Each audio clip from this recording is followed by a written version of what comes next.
Hey everybody, welcome back to Chord Compendium. Today we're going to be taking a look at the minor major 7. This is one of my favorite chords in music because it's so mysterious. The fact that it's a minor and a major in the title is kind of a bit confusing to people. So let's go through what exactly is going on here. From the key of C, we have C being the root.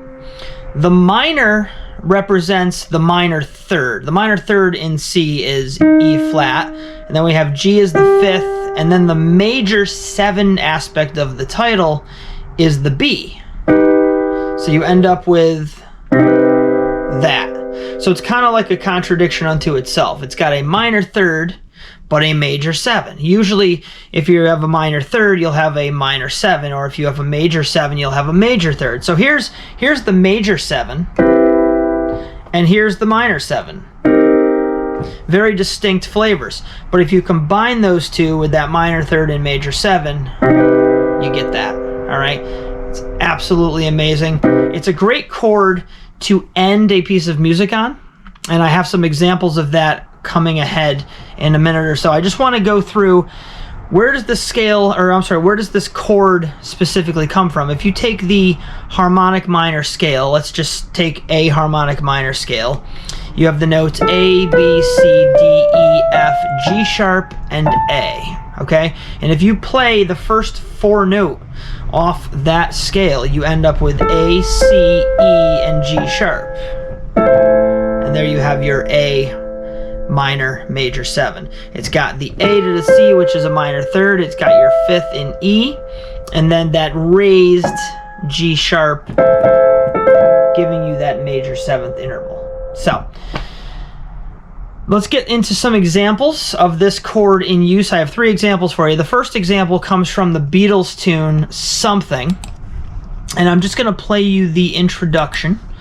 That's where the chord comes out. We're starting off with a minor chord, which will then lead to the minor major 7 chord, and then a minor 7 chord. So we're doing something that jazz musicians do, where they pick one chord and they kind of blend the different higher notes. So we're doing what a lot of jazz musicians will do. Well, they will pick one tonality and they'll pick one chord like A minor, and they will play the A minor first, followed by the A minor major 7, followed by the A minor 7. And what's really cool about that is the highest voice of that chord, that highest note, goes from the major 7 to the minor 7.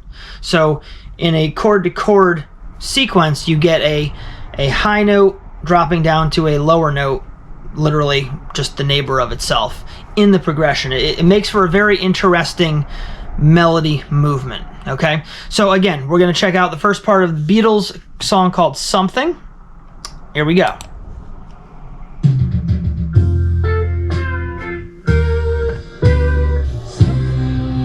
There you go.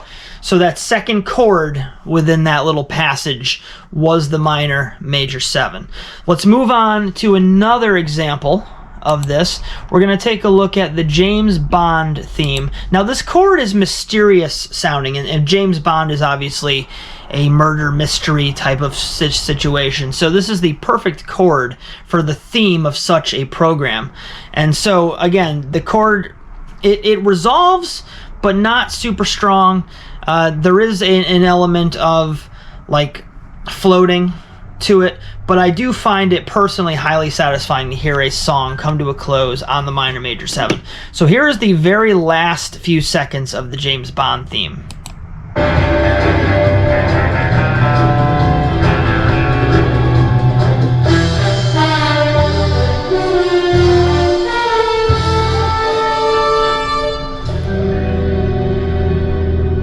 Right there. Good stuff. Very satisfying. Mysterious, but satisfying. I have one more example for you. This one comes from the band Dream Theater, and if you guys know me at all, you know I love Dream Theater and progressive music. So this one will be my favorite. This comes from the album Train of Thought. The last song on the album is called In the Name of God, and at the end of the song, it's a long song, it's 14 minutes, but at the end of the song, Jordan Rudess on keyboard does this little piano outro that will end on the minor major 7 chord. So let's take a listen to this.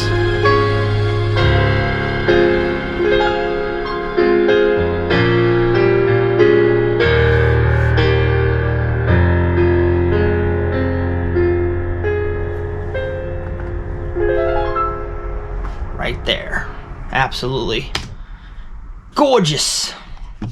So there you have it, guys.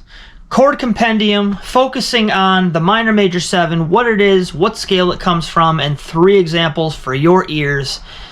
I hope you're learning something out there. If you're still here, please leave a comment saying you're still here. Make sure to hit that like button on the way out. Subscribe if you haven't, and I will see you guys on the next one.